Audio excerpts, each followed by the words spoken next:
Hey guys, what's up? It's Julie the Bibliophile here.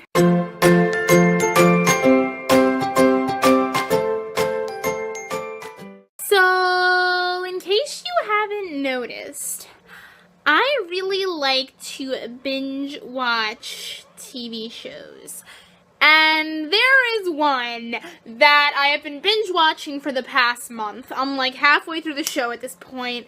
And that is Gilmore Girls. I thought about binging Gilmore Girls for a while because I had heard such good things about it, but I also heard that it was notorious for this cliffhanger that the series ends in, which I still don't know what it's gonna be, but I'm so scared. I was like, it's not worth putting yourself through that kind of heartache at the end and not having the closure just to see the rest of the show. Well, you know, then I found out that Netflix was reviving Gilmore Girls, and I was like, hey, it's safe to binge watch now. It was on my Netflix list for a while. When the summer started, I finally got around to it, and boy, am I glad I did. Gilmore Girls is just amazing. I love everything about it. I love Lorelai, I love Rory, I love Luke, I love every single character, and I'm really hanging on to the Luke and Lorelai thing, and I am at the beginning of season 4 now, so I am like so impatiently awaiting for that to be a thing. But anyway, on to the subject of the video, and that is the Gilmore Girls book tag, because I love book tags, and so I started to look to see if there was a Gilmore Girls one, and there's a bunch of them. There's a few. So the one that I am doing is the Gilmore Girls book tag 2.0, created by Stephanie at Pink Lemonade Reads. I will link her video in the description. So, without further ado, let's get started. Question number 1 is, I just got hit by a deer! And for this, you're supposed to talk about the character having the worst day ever. For this one, I have chosen All of the Lorik in the Fall of 5 by Pittacus Lore. Oh boy. I remember finishing this book because it was like the best book in the series. It's still my favorite and how incredible it was, but I remember thinking when I finished it about how horribly things were going for each of the Lorik. I just can't believe how horrible the days, like, for all of them, it was just a horrible situation. I would much prefer being hit by a deer and missing my English test. Question number 2 is Stars Hollow, and that is a wildly eccentric cast of characters. I love the people of Stars Hollow so much. It's like the citizens of Pawnee and Parks and Rec. Stars Hollow is just great. For this one, I have chosen The Princess Diaries by Meg Cabot. We get a lot of eccentric characters in The Princess Diaries between Mia's family, first of all, with Grandmere, and then, of course, you know, everyone in her school, all of Mia's friends. It's so much more detailed than in the movie, and each of Mia's friends throughout the series is unique and eccentric in their own way, and you just get this wonderful cast of characters completed together, like in her gifted and talented class and everything. It's perfect. Question number 3 is Coffee, and this is a book you're addicted to, or a character with an addiction. Now this is tea, because I think coffee's quite nasty, and I don't like it. I have forced myself to drink it on occasions where I need to be awake, but tea is, you know, really what gets me not grumpy in the morning. Lorelai and I would probably not be good friends. Although she loves Luke. So, for this one, I have chosen Charlie from Amy Ann Rogers' Epic Detour. This is my current read, as you can see, but I couldn't really think of any other character who has a serious addiction that it's really dealt with a serious, like, substance addiction in any other book I'd read. So, I chose this one. Question number 4 is Someone Double-Egged My Car, and this is A Great Act of Revenge. For this one, I'm repeating a book, and I am going with Marina taking out 5's eye after he kills 8. So this was great, and I'm sorry if I just spoiled that. Probably should have warned you. This was just so fabulous to see Marina. I mean, as hard as it was to see 8 die, to see Marina act out like that and just shoot icicles into 5's eye and develop a new legacy, like, come on. You can't get greater than that in A Great Act of Revenge. I mean, come on. Question number 5 is Mr. Medina, An Illicit Affair. For this one, I have decided to go with America and Aspen from the Selection series. Now, I'm not a fan of the Selection series anymore, but I couldn't really think of any other character that had, like, forbidden love. Usually, forbidden love tends to make me uncomfortable because when love is forbidden, it's usually forbidden for a reason. There's a difference between star-crossed love, like The Fault in Our Stars, and forbidden love. Which, you know, with Romeo and Juliet, although what they did was not okay, you know, the idea behind them being in love is okay. But most things, when you talk forbidden love, it's like a student and a teacher, or, you know, siblings that are not related by blood, but have become siblings in some way. So it usually makes me really uncomfortable. But this one did not. This one, you know, it's forbidden love because America is in the competition to marry Maxon. But America was in love with Aspen before her mother entered her in the competition. Now, unpopular opinion, I was rooting for Aspen. I loved America and Aspen together when I liked these books, and then she just ended up with Maxon, who I didn't hate, but the thing with Aspen was so nice, and they should have been together. Sorry. Question number 6 is Kim's Antiques, and this is a world you'd be afraid to enter. For this one, I have decided to go with The World from Delirium by Lauren Oliver. Now, you know, I could have gone with something like Panem, but I feel like everybody's gonna say that. This dystopia scares the crap out of me, okay? All dystopias do, but I just wouldn't want to live in this one because holy crap, love is illegal, love is a disease, but, like, my life revolves around, like, you know, obsessing over the love between fictional characters. So what the hell would I do here? Get arrested? Be executed? I don't know, but love is such a wonderful thing, and I'm such a romantic. So a world like Delirium is kind of terrifying. Number 7 is Harvard versus Yale, and this is a character who has to make a life-changing decision. Now for this one, I am going with another character from a book series that I don't really enjoy anymore, but I read it nonetheless, and that is Tris from the Divergent series when she has to choose her faction. Now, without spoiling much, Tris, you know, has the choosing ceremony where she has to choose what faction she's going to live with in the rest of her life. Is she going to stay in abnegation with her family, or is she going to do what she's always wanted and go be dauntless? I won't tell you what she does, because, like, spoiler alert, but she does have to make that life-changing decision. Question number 8 is Luke's Diner, also known as my favorite aspect of the series, and the reason I'm watching it so fast, because of Luke. And this is a comfort read. For this one, I have decided to go with To All the Boys I've Loved Before by Jenny Han. Now, contemporaries are usually a great comfort read for me. Last summer, I had a really rough summer, and this book was like, got me out of my reading slump. This series, I enjoyed it so much. It made me so happy. It made me squeal. It's just cute, cheesy. Everything about it is cute and adorable, and I don't think there's anything that's not comforting about it, because it's just so nice to have. Question number 9 is, am I crying or laughing? Usually the answer will be that I'm crying, but this is a book that messed with your emotions. That is a lot of books, and a lot of TV shows, including Gilmore Girls. But for this one, I've decided to go with Where She Went by Gail Forman. Now, this one messed with my emotions more than If I Stay did, because If I Stay was more of an account of Mia's life before the accident, and while If I Stay was sad, Where She Went was the one that brought me to tears. This book just made me cry, not just because of the sad things that happened, but just because of how incredibly brilliant the writing was, and how, like touching it was, how deep it was. The sheer fact of how deep this book was and how well written brought me to hysterical tears. Question number 10 is Emily Gilmore, who's the character we all love to hate. For this one, the question is, who is the head bitch in charge? For this one, I've decided to go with Sutton from the Lion Game series by Sarah Shepard. Now, I love the Lion Game series. I read them from like 8th grade to 10th grade, beginning of 10th grade.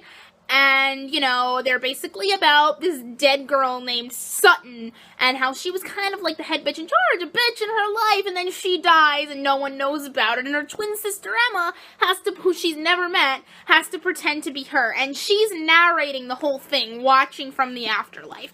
But if you read the book, she has a lot of flashbacks about her life, and you will definitely see that she is the head bitch in charge. Question number 11 is Lorelai and Rory, and this is your favorite family dynamic. Family relationships really get me in the heart, especially non-immediate families, but when characters make families with each other. But for this one, because the question was based around Lorelai and Rory, I thought it most appropriate to choose a parent-child relationship, and those really get me, though there's not a lot of them in YA books because the parents aren't around much.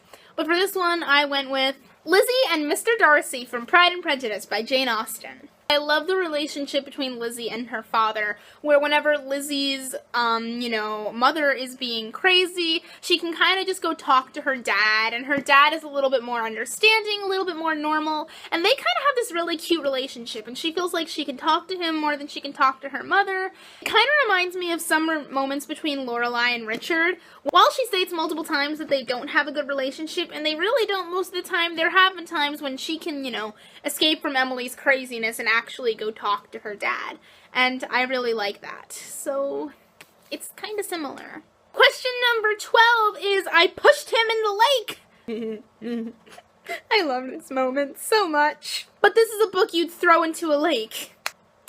So many, actually. Worst book I have ever read, what I consider the worst book I've ever read personally, I have decided to go with The 9 Lives of Chloe King. I don't remember who it's by. I probably got and it was really big print too, and I probably got less than 50 pages in, and it took me like over 2 weeks to read less than 50 pages, and I wanted to throw up, and I just ugh. Question number 13 is 1,000 Yellow Daisies, and this is your favorite romance. Luke and Lorelai. Am I right? For this one, I have obviously gone with Ron and Hermione from the Harry Potter series. Ron and Hermione are the OTP to end all other OTPs. They are the original OTP. They are the book OTP to end all other OTPs. They're Ron and Hermione. They're perfect. And nobody can convince me, not even J.K. Rowling can convince me otherwise. They are beautiful and they are everything. Question number 14 is Jess, and that is an unpopular opinion. Here's an unpopular opinion for you. I don't like Jess.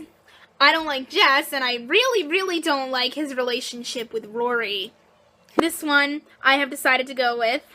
I liked Crossed by Ali Condi. Now, I haven't read it since the 9th grade, so my opinion might change now. But I remember reading it in 9th grade, and it was my favorite book in the series. I think it was just the suspense of waiting to see if Kasha and Kai were going to reunite. And then once they were reunited, watching their romance develop more. I actually really like this book, and I hate people ranking on it and saying that it destroyed the series for them because I don't get it. I thought it was wonderful. Sorry. Question number 15 is First Snow, and this is a snowy or holiday read, and for this one, I have decided to go with A Little Something Different by Sandy Hall. I read this in the winter last year, and I sat down one night in the middle of a snowstorm. I had 3/4 of the book left to go, and I just sat with a cup of tea and fleece Christmas pajamas and, finished the whole thing. It was, it's a very easy read in one sitting read. It's a very easy read in one night read. And because it's just adorable and it's really quick, and because of the style that it's written in, it's really easy to read quickly too. And so, it reminds me of a snow day because you could just sit in and read this in one night during a snowstorm and you'd be home free.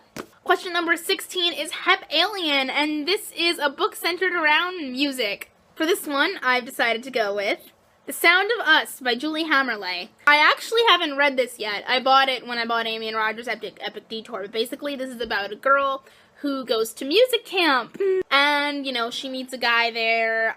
So it's kind of like a romance, a contemporary chick lit centered around music and music camp. So that's what I went with. Question number 17 is He'd Better Have a Motorcycle.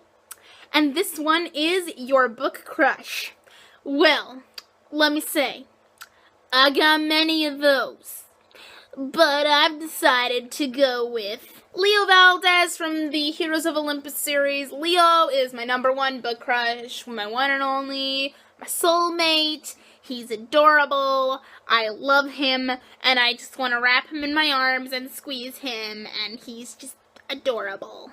Question number 18 is, it's repetitive and redundant, and this is a book that could have been shorter. So I'm on team the longer the book, the better.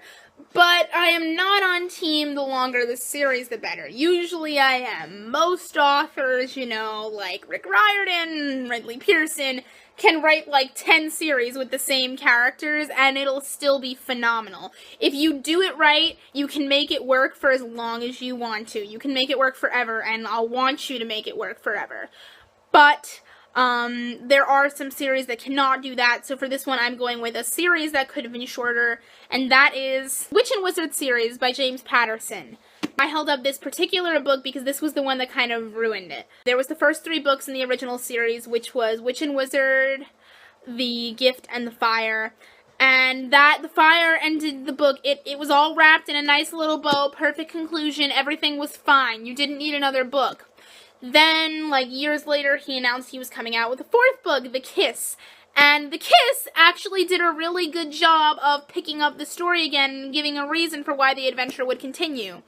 The Lost, however, came out like 2 or 3 years after The Kiss, when, again, The Kiss wrapped everything up in a nice little bow, and The Lost just went nuts. First of all, like, redundant. It's repetitive and redundant. It was basically the same story as The Kiss. The problem with having too many books in the Witch and Wizard series was that it wasn't like, you know, there was a different antagonist they were fighting every time. The same antagonist kept getting resurrected over and over and over again, and it kind of just got redundant, unbelievable, and plus, you know, he had a lot of details set up in The Kiss, relationships, characters that he kind of just tossed and wrote off in really nonsensical ways in The Lost, and it kind of just ruined everything. So if he comes out with a 6th book, I will not be reading it because I'm still at a point where I can hate this book and still appreciate the rest of the series, but if I know if I read a 6th book, that's not going to be a thing anymore. I don't want what happened with The Selection and Divergent to happen to Witch and Wizard. Question number 19 is Kirk, and this is the weirdest book you've ever read. I'm repeating a book for this one, and for this one I'm going to go with, once again, A Little Something Different by Sandy Hall. Now, this book is weird, but it is so wonderfully weird. What makes it weird is, you know, it's told from 14 different points of view, and not one of those points of view is the point of view of either of the characters involved in the main romance. But what makes it weird is that 2 of those points of view are a squirrel and a park bench. I remember reading the first park bench point of view in free period with my friend, and we were just like crying laughing because it was just so wonderful. Question number 20 is, it's a lifestyle, it's a religion, and this is the book that means more to you than any other. For this one, I have decided to go with the Kingdom Keeper series by Ridley Pearson. I could have gone with Harry Potter, but I read Harry Potter when I was in elementary school, so it doesn't mean something to me in the same way that Kingdom Keepers means something to me. Kingdom Keepers was really the first series that was there for me as I transitioned to YA from kids' books. It was really the first series that was there for me as I was transitioning from being a tween to being a teenager in about 8th grade, when I really started to get into fandom culture and, you know, appreciating books, learning what an OTP was, watching booktube videos, all that kind of stuff. There was about 3 or 4 series that were there from the beginning, and Kingdom Keepers is the one that I still love as much as I did back then now. Whenever I'm feeling down, I can go and, like, pick up a Kingdom Keepers book and read down the folded passages that I have, like, dog-eared in the books, and I can be instantly smiling again. I've reread a bunch of the books multiple times. I love everything about Kingdom Keepers. It was there for me for 2 stages of my life, because I'm a completely different person now than I was in 8th grade when I was transitioning into teenager, and I'm a completely different person now than I was when I was in my early teenager years. I feel like I grew up with the series, even though I started reading it when I was 12. In a way, I grew up with it, and I'm almost 18 now, so, like, yeah, it's very special to me. So that is it for the Gilmore Girls book tag. I will leave you guys now, and I'm gonna go keep watching Gilmore Girls, because I am just waiting to see what happens between Luke and Lorelai, you guys. Alright, bye-bye!